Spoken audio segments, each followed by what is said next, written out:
तुला मी आता काय देऊ श्री चरणावरी मी तुझ्या काय ठेवू हा देह देवा तुझ दान देते देहरूपी पुष्प तुझ लावा हाते देहरूपी पुष्प तुझ लावा हाते सर्वज्ञ श्री चक्रधर स्वामी की जय।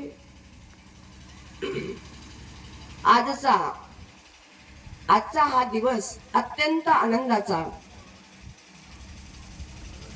कारण सर्व ज्ञानी आहेत, त्यांच्या समोर बोलणं उचित नाही, परंतु बोलावंसं वाटतं।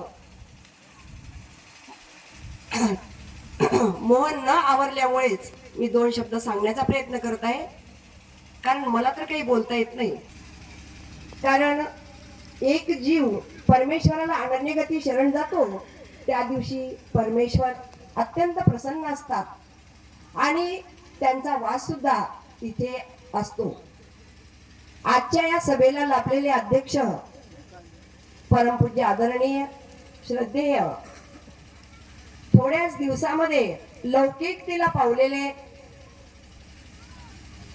सर्वांचे श्रद्धास्थान परमपूज्य अमरावती निवासी बाबा, तसेच आमच्या शेजारीच म्हणजेच परभणी जिल्ह्यामध्ये ज्यांचा आश्रम आहे ते सभाध्यक्ष परभणीच्या बाबांना, तसेच गुरुवर्य नांदेड निवासी बाबा, तसेच आमच्या या अध्यक्षस्थानी या व्यासपीठावर असलेले सर्वांचं नाव घ्यावंच असं खूप वाटतं, परंतु वेळेच्या अभावी नाव घेता येत नाही। सर्वच मंचावर असलेले आदरणीय श्रद्धेय पूजनीय संत आणि समोर बसलेले भिक्षुक, तसेच माझ्या धर्मप्रेमी बंधू आणि भगिनींनो, आणि या कार्याला आवर्जून उपस्थित असलेल्या आमच्या संत महिला, तसेच आमच्या महिलांमध्ये ज्या महंत आहेत त्या परमपूज्य आदरणीय दाईबाबा, आणि तुम्हाला तुमच्या शेजारीच या गावाच्या शेजारी असलेल्या ते लासूरचे बाबा रामचंद्र बाबा, सर्वांचं नाव घ्यावंच वाटतं, परंतु मला आठवत पण नाही, कारण जास्त आनंद झाल्यामुळे किंवा जास्त दुःख झाल्यामुळे तुम्हाला माहिती आहे की मनुष्य विसरतो, त्याप्रमाणे आनंदाचा क्षण आहे, मला विसर पडत आहे। बोलण्याचं कारण असं, कारण आज दीक्षाविधी समारंभ पार पडलेला आहे। हंसराज द्रौपदाबाई शेवलीकर या बालकाने संन्यास घेतलेला आहे, त्याचा संन्यास सिद्धार्थ सर्वांनी शुभचिंतन ठेवावं आणि त्यांचा धर्मसिद्धीला जावं।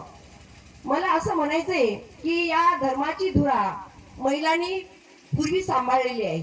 सर्वांना माहिती आहे की महादाईसांनी जर नागदेवाचार्यांना सांभाळलं नसतं तर आज आमचा पंथ राहिला नसता।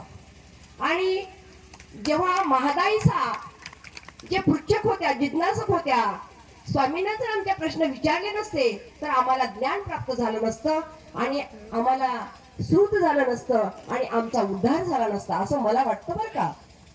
त्याचप्रमाणे आमच्या धर्मामध्ये अनेक धर्मविदुषी होत्या, औसा, सुंदर बोलाईसा, महादाईसा, अनेक विद्वान महिला होऊन गेल्या आणि त्यांनी धर्माची अत्यंत कुशलतेने धर्मधुरा सांभाळली। कारण त्यांचं जर सांगायला बसलं तर खरोखर चरित्र तुम्हाला असं वाटेल की तुमच्या या राजकीय क्षेत्रामध्ये जसं जे झाशीची राणी लक्ष्मीबाई, तिनं कसं सांभाळलं, तिनं कसं युद्ध केलं, तिनं आपल्या पतीच्या माघारी आपलं जीवन कसं चांगलं सांभाळून कसं युद्ध केलं, त्याप्रमाणेच आमच्या सुद्धा समाजामधील पूर्वी महिला होत्या, नाही आज सुद्धा आहेत। तुम्हाला ज्वलंत उदाहरण म्हणजेच आजचं उदाहरण, आजच्या द्रौपदाबाई ह्या तिकडच्या राहणाऱ्या नांदेड जिल्ह्यातील, आणि तिथून त्या इकडे आल्या. इथं कुणी ओळखीचं नाही. तुम्हाला माहितीये, जर आपण एसटी मध्ये बसलो किंवा स्टँडवर बसलो तर आपल्याला किती प्रॉब्लेम येतो. कसं बसावं, आजची रात्र आता उशिरा एसटी आहे आणि आपलं कसं होईल असं प्रत्येक महिलाला वाटत असतं. पण त्या महिलेने तब्बल 2 तप या गावी घालवलेले आहेत आणि एक स्वाभिमानानं अंतकरण असं फुलतं. म्हणजे आमच्या धर्मामध्ये जे श्री चक्रधर प्रभू भगवंत ज्या ठिकाणी गेलेले असतील, ज्या ठिकाणी ज्या भूमीला धर्म धरून स्पर्श केलेला असेल, त्या ठिकाणी ते सांभाळणं अत्यंत महत्वाचं असतं. या गावी खूप लोक चांगले आहेत, असं मला म्हणायचं नाही की ते सांभाळणार नव्हते. परंतु तुम्हाला माहितीये की आई ही आपलं मूल कसं सांभाळते आणि शेजारची काकू ही आपल्या मुलाला कसं सांभाळते, त्याप्रमाणे आईनंच आपलं मूल सांभाळावं. त्याप्रमाणे ज्या धर्मातील लोक असतील त्या धर्मानेच आपला धर्म सांभाळावा. त्याप्रमाणे त्या महिलेने, त्या सुरेखाताईने धर्म ही जो आमचं जे स्थान आहे त्याचा अत्यंत निगुतीने व्यवस्थितपणे ते सांभाळत आहे आणि त्यांना मात्र आधार येथील प्रतिष्ठित जे नागरिक आहेत ते देत आहेत आणि त्यांना अविरतपणे द्यावं अशी त्यांना कळकळीची विनंती आहे. मला दुसरं सांगायचं म्हणजे एकच आहे की प्रत्येकाला आता नवल वाटत असेल की हा तरुण मुलगा आणि तरुण मुलाचं कसं व्हायचं आणि पुढे ते कसं त्याचं आयुष्य जाणार, प्रत्येकाला नवल वाटत असतं. पण तसं नाही. आमच्या स्वामींनी असं सांगितलेलं आहे, जिवंत असून मेल्यासारखं राहा, मृताचे धर्म तुम्ही अंगी करा, तुम्हाला काहीच अवघड नाही. तुम्हाला एक थोडीशी गोष्ट सांगते आणि मी माझे जमलेले 2 शब्द संपवते. एक शिष्य असतो, तो गुरुला आपल्या म्हणतो की बाबा मला संन्यास द्या.